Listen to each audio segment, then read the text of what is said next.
Bonjour, la ménopause est un problème d'ovaire, pas un problème de cerveau.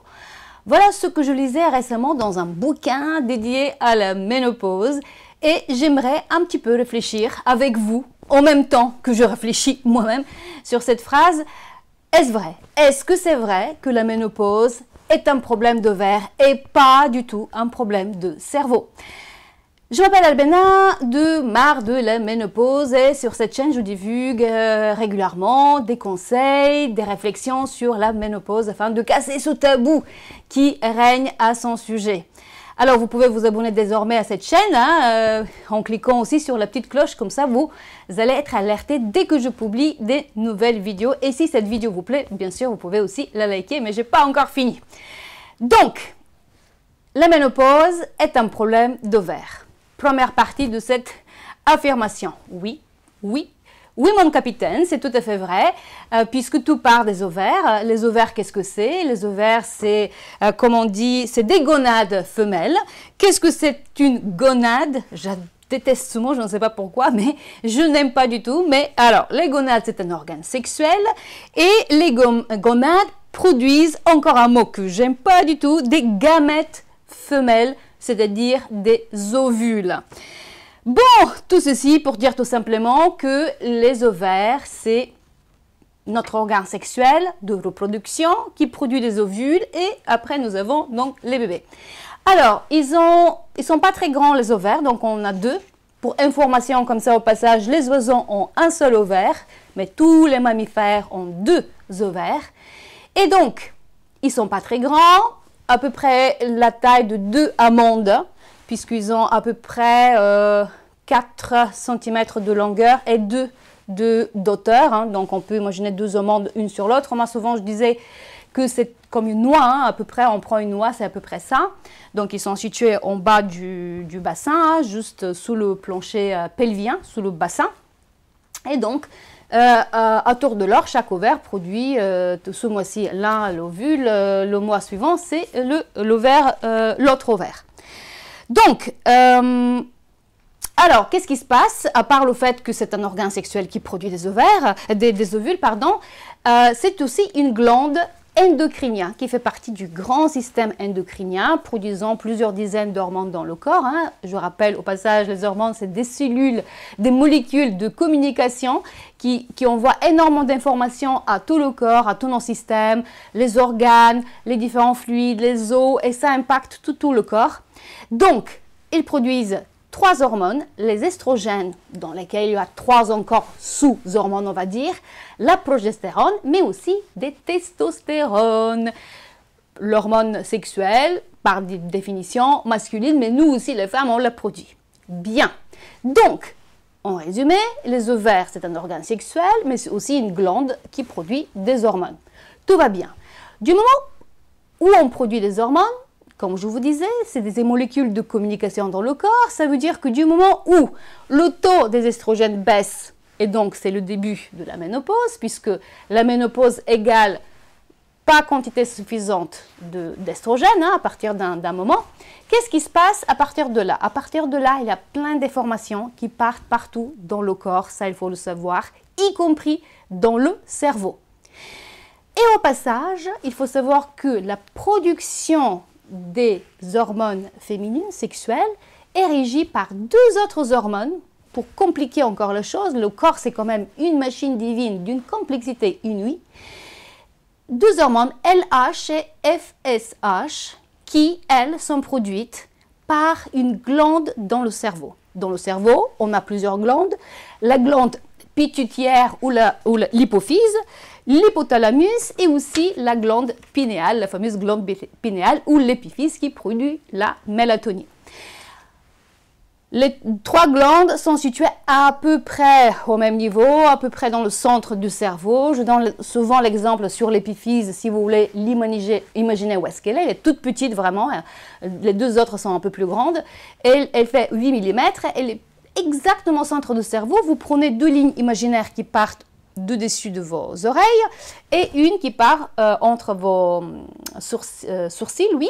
Et là où les 2 lignes imaginaires se croisent, c'est l'épiphyse ou la glande pinéale et pas loin d'elle, l'hypophyse et l'hypothalamus. bien. Vous me suivez toujours, j'espère. Donc, l'hypophyse produit LH, FSH, deux hormones qui contrôlent la production des estrogènes. Du moment où il n'y a pas assez d'estrogènes, qu'est-ce qui se passe? L'hormone FSH augmente. Et c'est cette mesure qu'on va prendre pour voir si vous êtes ménopausé ou pas. J'ai fait une vidéo récemment, je vous mettrai le lien, je ne sais pas, peut-être là, vous allez le voir, ou là, je ne sais plus, quand je filme, je suis complètement paumée par rapport aux directions, bref, vous allez le trouver. Donc là, j'explique qu'est-ce que c'est le test de ménopause et combien devons-nous avoir de FSH qui augmente, hein, qui arrive jusqu'à une mesure de 25-30 pour qu'on puisse dire, ça y est, c'est officiellement la ménopause. Pour compliquer encore les choses, l'hypophyse elle-même, elle est gérée par l'hypothalamus. Voilà, donc tout ceci est relié. Et quand on dit que la ménopause, ce n'est qu'un problème d'ovaire, excusez-moi, très bien, sauf que, et des estrogènes, puisque c'est les hormones sexuelles et c'est par là où tout commence, sauf que les estrogènes sont régis par le cerveau. Et pour aller encore plus loin, je vais vous dire que les bouffées de chaleur, le symptôme number one de tous nos symptômes, est géré aussi par l'hypothalamus. Pourquoi? Parce que, par l'hypothalamus cette fois-ci, parce que quand on n'a pas assez d'estrogène, ça envoie tout de suite des signaux au cerveau et donc à l'hypothalamus qui va dire « Ok, il n'en a pas assez, il faut que j'augmente la température du corps. » C'est un signal pour augmenter le FSH. Il envoie donc la commande à l'hypophyse et puis en même temps, ça augmente aussi la température. Donc, il y a beaucoup de choses qui sont régies par le cerveau. Et l'hypophyse elle-même, elle produit énormément d'hormones. On l'appelle aussi la glande maîtresse, elle le chef d'orchestre. Donc, ce n'est pas les ovaires qui sont le chef d'orchestre, c'est bien l'hypophyse, l'hypothalamus, l'épiphyse, mais retenons déjà l'hypophyse.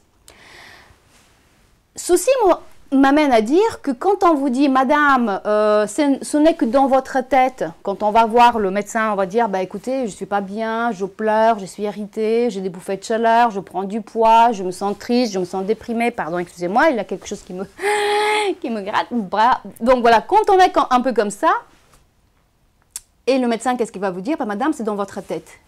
C'est pas tout à fait faux, sauf que c'est dire c'est dans votre tête, vous êtes folle, vous n'êtes pas bien. J'ai fait aussi une vidéo récemment à ce sujet, donc vous pouvez jeter un coup d'œil, mais c'est vraiment extraordinaire. Et là, je me suis basée sur beaucoup de témoignages des femmes dans le groupe privé sur Facebook Marre de la ménopause, où ça discute énormément. On est presque 7000 membres, c'est un truc de dingue.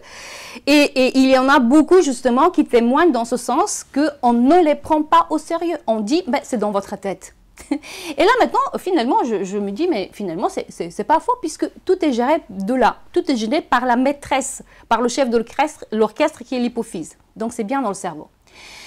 Et cela explique tous ces autres problèmes psychiques qui n'ont rien à voir avec les ovaires. Je veux dire, ok, les ovaires, avec l'avancement de l'âge, on sait très bien que notre fonction de reproduction, petit à petit, elle s'arrête à partir de 45, vers la cinquantaine, etc. Ben, ça y est, c'est fini. C'est comme ça, c'est la vie. Il faut l'assumer, il faut la prendre telle qu'elle, sans faire plus de drame ou quoi que ce soit. Maintenant, qu'est-ce qu'on fait? Qu'est-ce qu'on fait avec tout ceci?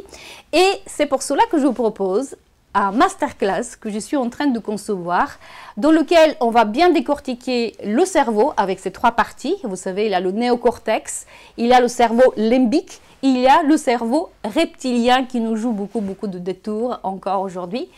Et je vais vous dire qu'est-ce qui se passe dans le cerveau, tous ces changements physiologiques, juste histoire d'augmenter un petit peu notre culture physiologique du corps, tout simplement. Mais ensuite, ce qui est plus essentiel et plus important encore, le message que je veux faire passer, c'est de vous dire que nous sommes responsables pour tout ce qui nous arrive, pour le bien et pour le mal. Et c'est très important, je vais vous donner quelques protocoles et une méthode surtout, comment se prendre en main. Parce que nous avons donc le cerveau, nous avons des pensées, les pensées génèrent les émotions et après les émotions, on agit. Il a des actions, il a des résultats. Si on arrive à maîtriser le mental, à maîtriser toutes ces phrases qu'on va se dire tout au long de la journée, vous savez, on a plus de 60 000 pensées qui nous passent par la tête, eh bien, peut-être notre vie peut être différente. Donc, le cerveau, c'est un organe qui est très spécial, qui ne distingue pas la réalité de l'imaginaire. Et si vous avez une puissance de visualisation, si vous êtes suffisamment concentré, et si vous alimentez cette puissance de visualisation avec un émotionnel fort et avec un focus qui est pertinent et qui est permanent, eh bien, il n'y a rien d'impossible dans la vie. Donc, je vais vous en parler pendant cette Master Ménoclass, on peut l'appeler comme ça, je n'ai pas bien encore arrêté le nom, je suis en train de concevoir ça. Donc, ça va être incessamment sous peu. Si cela vous intéresse d'aller plus loin, eh bien, envoyez un mail à hello, H-E-2-L-O, hello, @marredelaménopause.com afin que je puisse vous envoyer des informations quand j'aurai bien les dates et bien la façon de procéder. En tout cas, il y aura plusieurs donc, ateliers qui vont être reliés, des séances collectives avec une partie qui va être plus des explications, comme un cours un petit peu voilà, magistral presque, et puis ensuite, il y aura une séance suivie par une séance de coaching collective afin que tout le monde, les femmes qui s'identifient dans la thématique de cet atelier précisément, puissent échanger entre elles. Voilà mes chers MM, ce que je voulais vous dire aujourd'hui. La ménopause, c'est bien un problème de verre, mais aussi un problème de cerveau. Je vous embrasse fort. Je vous dis à la prochaine vidéo. Si vous avez liké celle-là, mettez un pouce, ça m'aide toujours, ça m'encourage. Et je vous dis des fois à très très vite. Bye bye.